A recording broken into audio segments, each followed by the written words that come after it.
আমি আবার চলে এলাম একটি রেসিপি নিয়ে। রেসিপিটি দেখুন, দেখতে ভালো লাগলে লাইক শেয়ার কমেন্ট অবশ্যই করবেন। আর যদি নতুন বন্ধু হয়ে থাকেন তাহলে একটা সাবস্ক্রাইব করে দেবেন।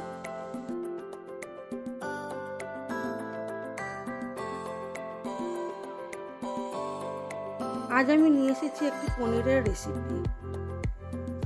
আজ আমি দেখাবো কিভাবে আমি পনির কাটাই এবং আজ বানাবো সেই পনির দিয়ে পনিরের রেসিপি। প্রথমে আমি দুধটাকে ভালো করে ফুটিয়ে নেব।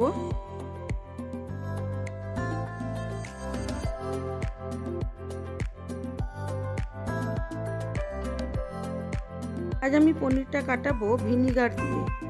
দুধটা ফুটে গেছে, এবারে দিয়ে দেবো পরিমাণ মতো ভিনিগার। ভিনিগার দিয়ে এইভাবে হালকাভাবে নেড়ে দিলেই ছানাটা কেটে যাবে। ছানাটা কেটে গেলে ছানাটাকে একটা বাটির মধ্যে ছেঁকে নিয়ে সেটার মধ্যে একটা ভারী কিছু চাপিয়ে দিলেই শক্ত পনির হয়ে যাবে।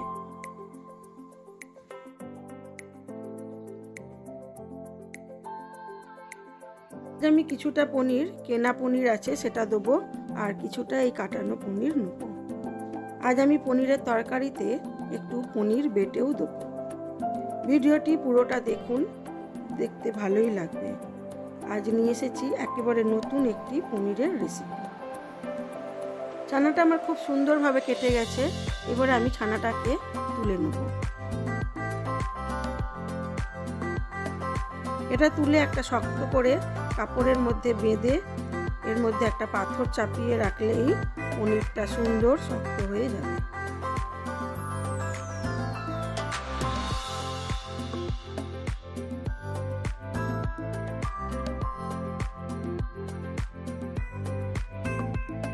আজকে পনিরে দেবো কিছুটা চিনেবাদাম আর কিছুটা কাজু। তাই জন্য চিনেবাদামটাকে আগে হালকা করে ভেজে নেব।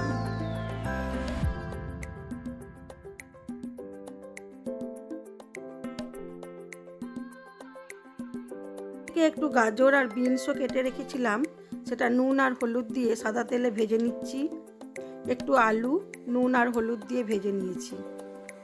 আজকে পনিরের মধ্যে দেবো বিনস, গাজর আর আলু।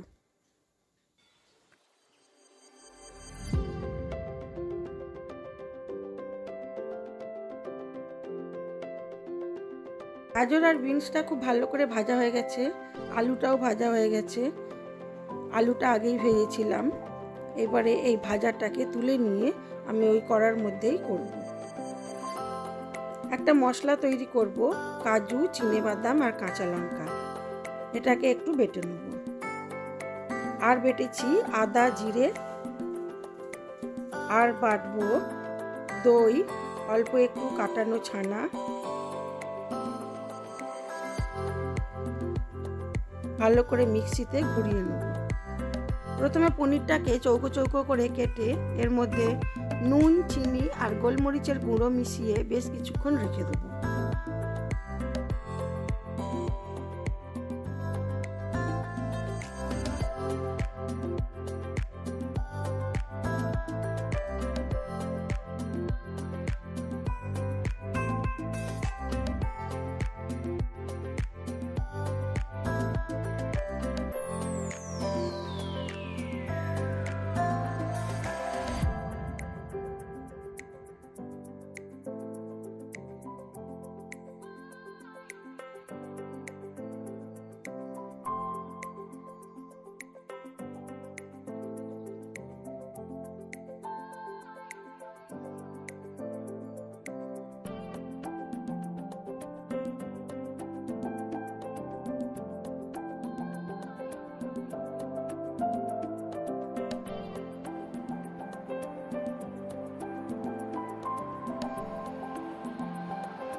আলু ভাজার তেলের মধ্যেই দিয়ে দিলাম পনিরের টুকরোগুলো, ম্যারিনেট করে রাখা পনিরের টুকরোগুলো।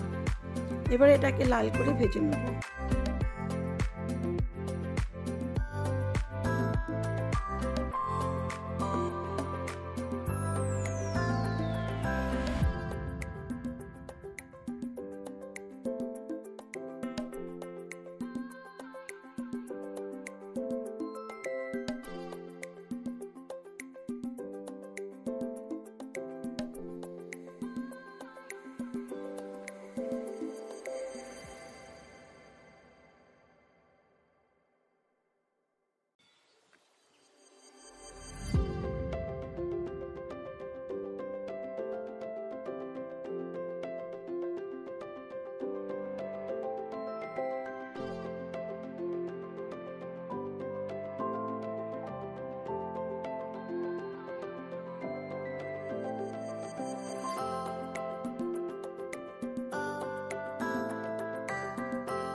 পনিরটা খুব ভালো করে ভাজা হয়ে গেছে, এবার এটাকে তুলে রাখবো।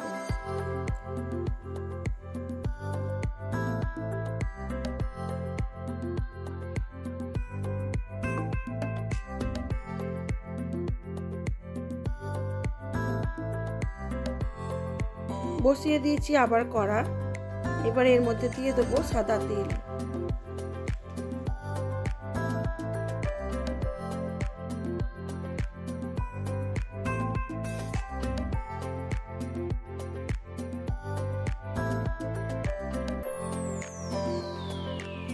তেলটা গরম হয়ে গেছে, দিয়ে দিলাম গোটা গরম মশলা আর দিলাম পেঁয়াজ কুচি।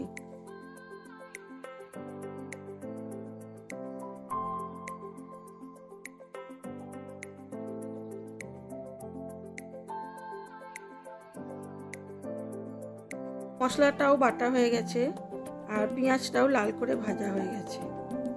এবারে এর মধ্যে ওই কাজু, চিনেবাদাম আর কাঁচা লঙ্কার পেস্টটা দিয়ে দেবো।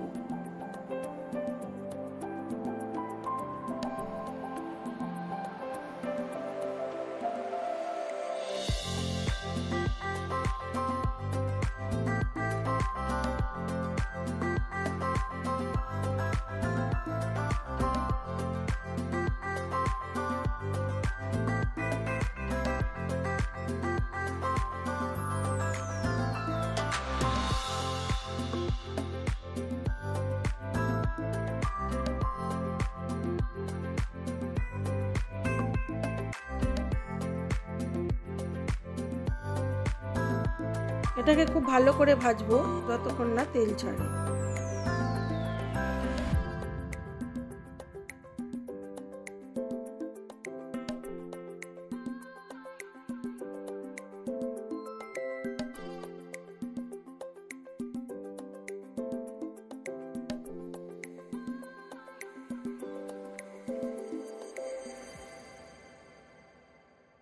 দিয়ে দিলাম অল্প একটু জল। এটাকে আবার ভালো করে কষাবো। কাজু তলায় ধরে যায়, সেই জন্য ভালো করে অনবরত নাড়তে হবে।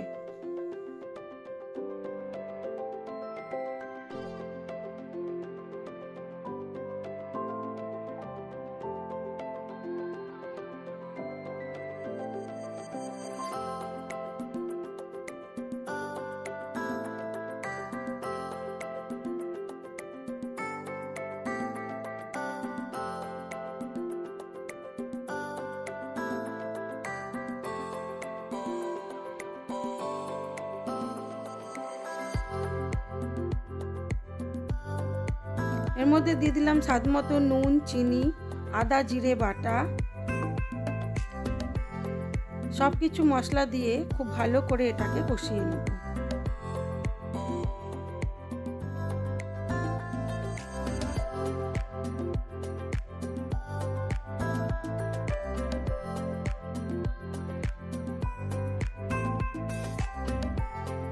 দিয়ে দিলাম কয়েকটা কাঁচা লঙ্কা।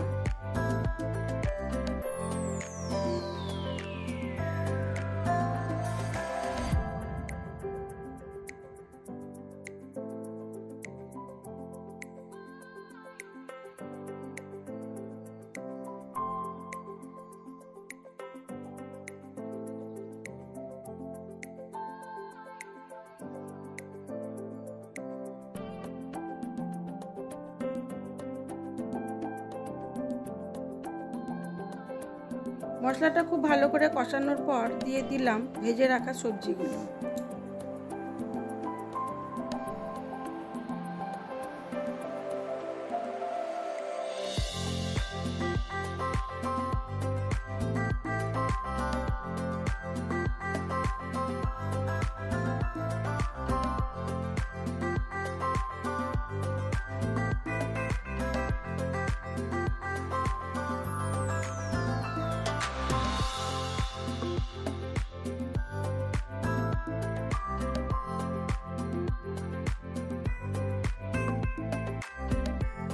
ভেজে রাখা সবজিগুলো দিয়ে ভালো করে কষিয়ে নিয়েছি।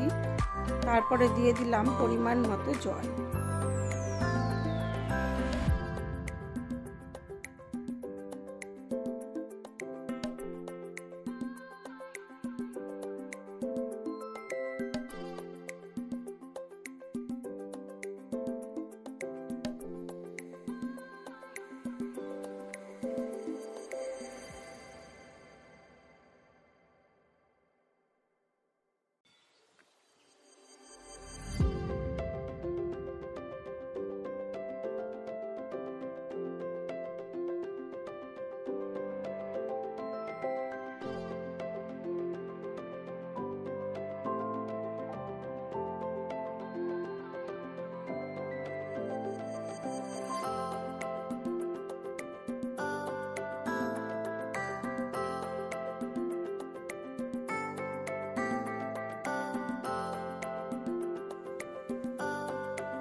তরকারিটা প্রায় হয়েই এসেছে।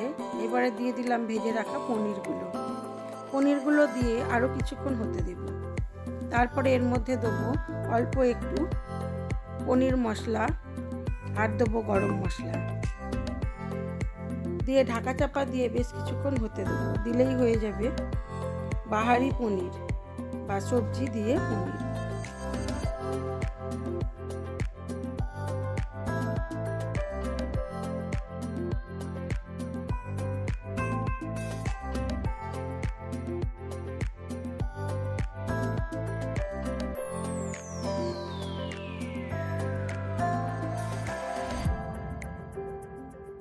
এসে দিয়ে দিলাম একটু কাসুরি মেথি।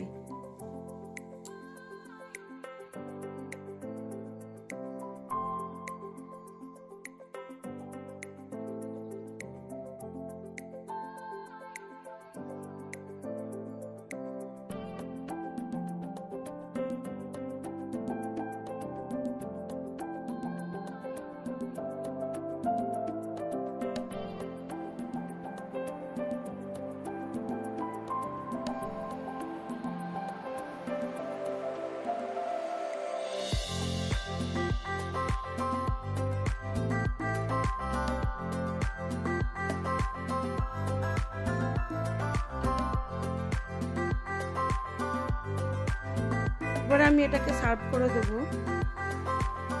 এটা ভাত ও রুটির সাথে খেতে খুবই সুন্দর লাগে। আমি আজকে ডিনারে রুটির সাথেই এটাকে সার্ভ করেছিলাম।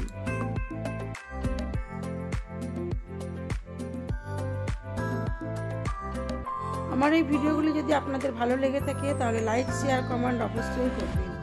আর যদি নতুন বন্ধু হয়ে থাকেন একটা সাবস্ক্রাইব করে দেবেন। এইবারে দেখাই চলুন আমার আজকের ডিনারে কি ছিল।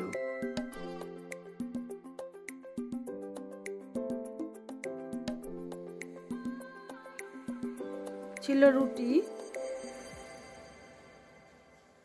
আর ছিল মিষ্টি আর পনিরের তরকারি। আজ এইটুকুই। সবাই ভালো থাকবেন, সুস্থ থাকবেন, নিজেদের খেয়াল রাখবেন।